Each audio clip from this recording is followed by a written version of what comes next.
HPV is a human papillomavirus, and it is actually the most transmitted sexual disease existing today, meaning that both men and women have 50% chance of being infected at least once in their lives.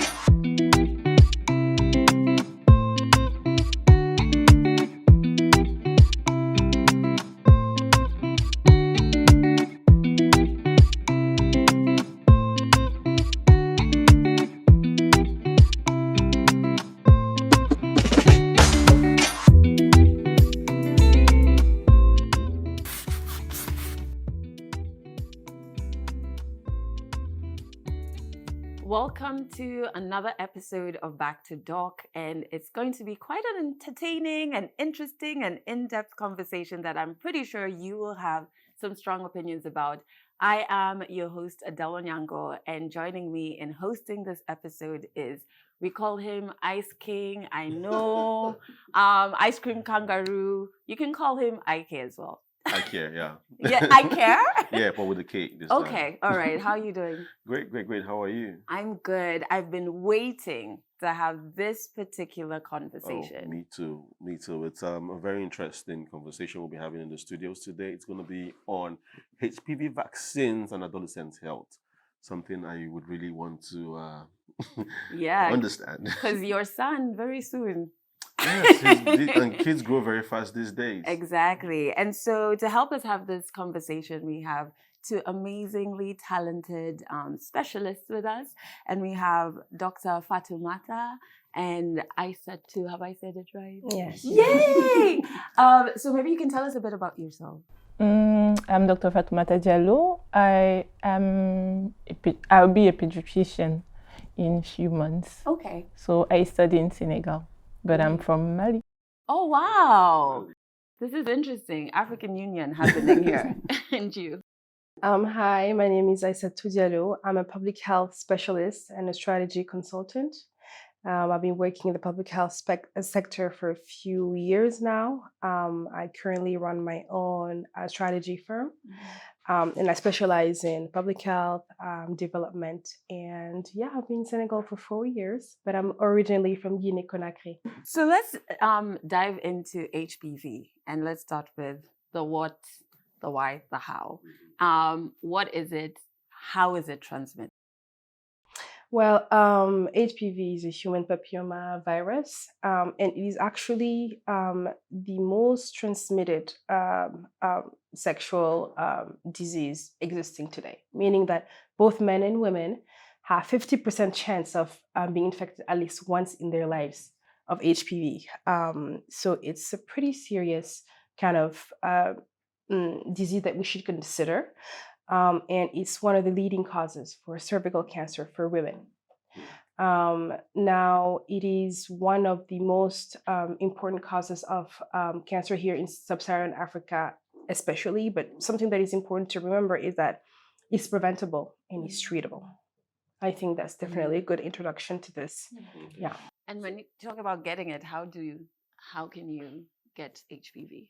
Well, mostly you get HPV through sexual intercourse, more specifically through micro wounds that you incur during a sexual intercourse in which you transmit the disease. But there's also other ways, such as skin-to-skin contact. Should you have any abrasions on your body and you have skin-to-skin contact with somebody who has it, you can also catch it. But mostly it's through sexual intercourse. So what happens to a person with HPV? And when a person contacts HPV, can it be cured or can it be treated? Yes, I can definitely let my colleague It can be cured. Generally, viral infections, they take time to grow, to replicate, and after, if the immune system is strong enough, it gets cured on its own. When we have an HPV infection, it can take 2 years to get cured. So that's why we usually do pap smears 2 years apart. So we can do a pap smear today and we see that there's HPV infection, and 2 years later it has actually disappeared. So that's it. What I really want to know is what happens to a person that does not treat HPV? And how do you also know when you have it? What are the symptoms to look out for? Okay, generally, most of the time it's asymptomatic. You don't have any symptom at all. That's tricky. That's really Okay, tricky. so now it can be discovered when it's already at a stage of cancer, cervical cancer, or it has metastasized. So that's pretty serious. And when it is symptomatic, then you can have things like dyspareunia, which is pains during sexual intercourse, or sexual bleeding during sexual intercourse, or intermenstrual bleedings, or itch. It can be itchy, and also you can have abnormal vaginal discharges and growths, like cauliflower growth, like that's most of the cases. So personally, I learned about HPV sometime last year when I started the campaign with Niyel, the Niyel group. So we had this Instagram live, and we had situations where doctors came and spoke about HPV. I never knew anything about HPV, and for me it was a privilege to know about the HPV. And I have people come into my DM and ask me questions sometimes, and I just try to tell them, go and ask a doctor, or I tag the Niyel group to answer questions. Is there any relationship between herpes and HPV? Well, in terms of relations, I wouldn't be able to say specifically. I don't think there is one, but I can say that herpes is also another sexually transmitted disease that people have to very much be careful of. And I think in these cases, perhaps to speak to your question earlier, HPV and other diseases like that can be asymptomatic for a long time, meaning that the brunt of the resources should be in preventing it and being able to assess it quickly. Meaning that by the time you get to the point where you have all the symptoms that Dr. Fatoumata mentioned earlier, it's already kind of too late. It's still treatable, but it's kind of too late, right? So the most important part is to make sure that people get vaccinated, right? People get the pap smear and other tests necessary to make sure that they know that they have HPV. If they do have HPV, and then get treated as quickly as possible. But for sure, herpes and HPV are not related, except for the fact that they're both sexually transmitted diseases. When we talk about taboo and the vaccine and preventable as soon as possible, we are currently having the conversation on the continent about adolescents getting vaccinated. And I think a lot of the mistrust from guardians and parents is like, they're so young. And when you start talking about like sexually transmitted, in every parent's mind, they believe that their kids are not even interested, are not talking about it, are not doing it, And so the mistrust is that when we have these conversations, we're telling adolescents, go out and have sex. How do we maneuver, ensuring that we get the vaccine nice and early because we know what HPV can cause? But then there's guardians and there's parents who are like, hey, please, once we hear the word sex, stop. In line with what you just said, for me, I when I hear about HPV, I can say it's equally as deadly as HIV, as a sexually transmitted disease. But why is it that we have so much attention on the HIV? You speak to a child, and the child knows what HIV is. You go anywhere, you ask 10 people, 9 people would know what HIV is. But if you ask 10 people about HPV, only one person might know. So don't you think that the level of attention given to HIV should also be given to the HPV? Yes. I do think so. And I even think that at school, maybe during biology classes, they can actually have a topic about vaccination and talk about all the vaccines that are related to youth and adolescents. That will demystify everything about HPV. And also, they will concentrate less on HIV. Yeah, HIV is real, it's serious. And HIV also decreases your immune system, and it can lead to HPV infection. So both are kind of related, and we need to have vaccines. And at what age do you think or advise that vaccines should be taken? Can a baby take the HPV vaccine? No. So from what age? That was strong. So basically, this question relates to what you were asking earlier. I think she's already touched upon that, making sure that in educational systems people are informed about that. But to answer your question, you said, what can we do about the guardians that are like, what, my child? Hell no. I think, first of all, the HPV vaccine, you have to take it like before you're estimated to start your sexual activity. So around 8, 9 years old, all the way until 14, 15. 15 being the maximum, I think.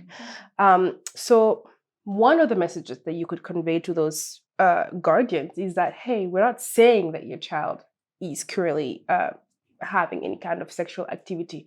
We're preventing it when they're children so that when they grow up, they're older. But that goes beyond that. There needs to be, and to answer to your question, the only reason why HIV is more talked about than HPV is that HIV communication started a long time ago. Like 4 decades ago, we are talking about HIV in Africa. HPV, the vaccine was created in 2006. Rwanda implemented an HPV immunization program in 2011. It's really new. People don't know about HPV yet, simply because we started talking about it recently. But the same communication effort that went into HIV has to go into HPV, and it's gradually getting there. But as long as we don't put together very strong national, regional communication effort around HPV, like immunization against it is going to still be lagging. But another way also that I guess we can make sure that we kind of bypass the guardians is, as I think she mentioned, that it's to make sure HPV is one of your routine vaccinations, meaning that the government has said this is what you're supposed to do. That's what I went through. Like my parents, when I was 11, they're like, what, this girl? But they didn't have a choice. The people came to our school. They were like, you're going to get vaccinated. You don't have a choice. We all got vaccinated. So maybe that's another way. And bringing it back to, okay, so 2 things. When you mentioned your school experience and the vaccine, the government came and said, hey, we're not having a conversation. We're having mandatory vaccinations. How did your parents, or were there other parents in the school who were up in arms about that? How did they take the tough love route from the government? I think it depends on how you approach it, which is why it's so important for us to look at our immunization national programs. I feel like before people even came to our school to like vaccinate us. The thing is, I'm not speaking about an African country. That's a problem. It's like different. But before we arrived there was a national effort to make sure that everybody knows about HPV, meaning that you could be sitting at home and you would be watching a commercial on HPV. So by the time they came, even parents who could be reluctant, they had already understood, or some kind of understanding about the importance of making sure that children are vaccinated before they start anything, right? So nobody was really up in arms about it. So there needs to be a national push. Like there needs to be national. We cannot just, as we often do in Africa, like target communities and be like, okay, we're going to talk about HPV here and not here. No, everybody needs to know. Everybody needs to be informed about it. So how often do you see patients or people walk in and get a positive result from HPV test? Actually, I've never seen, because I deal with children, so I've never seen it. But I have worked with HPV patients a lot because in the like in my sector, we are not the ones who provide the services. We're not the one who cure the patients. But for example, we would target communities and would make sure that everybody gets either vaccinated if they're young enough, or gets through a screening. And usually, what happens is that I think she's mentioned something important there. We need to strengthen the capacity of health workers. A lot of health workers are simply not informed about HPV, or they themselves don't believe in the vaccine. They say that the vaccine is weird. I don't know whether it's going to impact our fertility. They're not well informed, right? Doctors, the same. She may be informed, right? Because she has had the right tools, the right education, the right intelligence, everything. But not intelligence, the right emotional intelligence to understand that. But a lot of people are not informed. So they need to be informed. They need to be educated about that, and their capacity needs to be strengthened for them to be able to say, okay, you're being tested for all these things. Oh, I'm noticing that you haven't done anything for HPV. Maybe you should put that in Yeah. because blah blah blah, right? Yeah. So that's definitely something that we need to take into account. But in terms of I don't remember exactly what your question was, but in terms of working with, like, I have seen women who have had cervical cancer as a result of HPV. It's extremely painful. It's extremely difficult to deal with, and it's so like HPV is the first leading cause for cancer deaths in women in sub-Saharan Africa. Mhm. Like the prevalence here is 24%. It's just Too so high. high. Women are dying from a cancer that's preventable and treatable, right? It So- doesn't add up. Yeah, but, Yeah. but like she said, when we always speak about HPV, I hear more of the women. So why is there more focus on women when HPV is a topic? Because they're the ones dying. So the guys don't die Exactly. from HPV. No, generally not. They're the ones having the cervical cancer, so they're the ones dying. So we focus on women, and that's still like focusing on the treatment and on the outcome, but not focusing on the prevention. So if we focus on the prevention, therefore men and women, then we can solve the issue. She's right. She's And I right. really Women die more. Yeah, I really think like the cultural environments, like the context we're playing in is such a huge factor, unfortunately. So even in terms of building capacity for healthcare workers, when you were saying that, I remember thinking, so sometimes a parent will go in with their teenage daughter or son and they have certain issues. And when they're in there with the doctor will ask questions like, are you sexually active? And the parent is there and you're just like, no, like never, never. And so do you think healthcare workers need to also be, in terms of capacity, I don't know if that's more of EQ, to be able to say, hey, let me talk to him or her alone, or let's navigate this differently. That's what we actually do. We talk to them alone. When we discover that it can be sensitive, we ask the parents to go out. We talk to them alone. We actually build a space where they can actually talk without any fear. As we are their friends, they can confide in us, tell us anything. So that's when we get those informations. So I think a lot of the mistrust around vaccines, and specifically the HPV vaccine, is also because of a lack of understanding, right? So are there different types of vaccines, HPV vaccines, that work differently? And does that mean some may have a cost attached to them? Yeah, there are different types of vaccines. I think during the introduction, she spoke about the human papillomavirus, and there are different serotypes. There are more than 200 serotypes. And there are some that are high risk, like the 16 and the 18, that cause the cervical cancer. So there is the bivalent vaccine. Actually, it protects against the type 16 and 18. There is the quadrivalent vaccine. There we have the type 6 and 11 that causes genital warts, and there is the non-valent vaccine that's for 9 different serotypes. So, and each vaccine has different costs. So the bivalent vaccine is more accessible compared to the others, and it's the bivalent vaccine that is actually free for females from 9 to 13, and it's exclusively for females, because cervical cancer is just for females, while the other vaccines can be administered to males and other females. What do you think we can do to make the home more palatable for such open conversations? I think something that Dr. Fatoumata had touched upon earlier in our earlier conversation is if you remove the taboo in school, it's not going to be taboo at home. Whatever you make taboo is going to become taboo. So I think we've talked about that multiple times, but education is key here.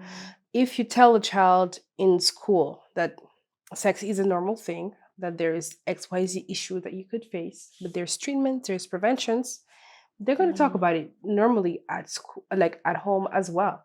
For example, I don't talk about sex with my own mother, but I remember when we were to be vaccinated for HPV, I was worried because I don't like vaccinations. I don't like to be poked with needles. So I went home and I was like, Mom, there's this HPV thing, and it says it's something with your uterus. Like, what is this? What can I do? I'm scared. And it wasn't directly about sex, but I normalized it enough for her to be like, okay, this is my child. She's scared. Like, I need to talk to her about it. So we need to normalize it at school. It should not even be something like teachers shouldn't say, okay, today we're going to talk about sex. Like, you can't do that. They have to talk about it normally. I think that's number one. Number two, there's multiple channels. There's radio shows. There's a TVs. Today, like as I was taking the taxi, like I heard this show, this like radio show, and they were talking about health things, and some of these things could have been taboo things, but I feel like you could also leverage local media to discuss about these things so that your parents can hear about it, they can talk about it anywhere that they work as well. So just de-taboo the subject as much as possible to encourage healthy conversations around it. And I also think that as much as we pay attention to the women, we should really pay a level of attention to guys. If guys are the ones that's distributing it mostly from one female to the other, then there should be more focus on the person that's carrying it from A to B, you know. So as much as we talk mostly about women, when you said like they're the ones that suffer from death, the guys don't, but the guys are the ones taking it from point A to point B. So there should be a key factor in this topic. And I think that we should also encourage guys to get vaccinated. Yeah. I completely agree with you. In fact, one of the things that I dislike when we do in high schools is if we're talking about menstruation, we'll tell the boys, okay, leave the class now. I'm like, no, everybody needs to learn about these issues. It's not a one gender thing. But when we talk about school, and I love that because your mom could recognize this fear that you have from what you've heard in school and speak towards calming you down in that regard. But what about the kids who don't have the privilege that is going to school? I think you mentioned about kids in the marketplace who are now having to work because the family can't afford to send them to Even school. the guys on the street, they're exposed to certain things. You have children that are working on the streets, and then somebody offers them money and can have sex with them. You know, they don't have any idea of sexual education. Yes. What would be the way for us to reach those children? Yeah. By going to the communities, going to the markets. You can go to the market and speak about it. I remember when I was in year 5 medicine, we actually went to a remote town. We went to the market and we're talking about health topics. So we're just going around talking about it, having discussions with the conversations with the market people and all those stuff. So we did that. So other people can do that. Even with the medical students that are maybe in Dakar or other countries, they can go to the market. Community health, we called it community health practice. So that's what we did. Yeah, I think that's very important to go to people where in the spaces that they're at. So in wrapping up, what would be your final thoughts to people listening and watching, whether they want to have these conversations with their siblings, whether they want to, because I think adolescents and Gen Zs do a great job about it, sparking that conversation with their parents. What would be your parting shot for them? I think today we have access to a lot of resources to share the information, to make sure that we kind of educate everybody about the things that are important. I think as a young person, if you have the privilege to have the information around these kinds of topics, it wouldn't hurt to use the tools that you have to maybe start spreading the message around you. I think that's already number one, because we have a lot of influencers, but you don't have to be an influencer to go on your Twitter and post something about, hey, like I got my vaccination today, like you guys should do that as well. I think that's a number one.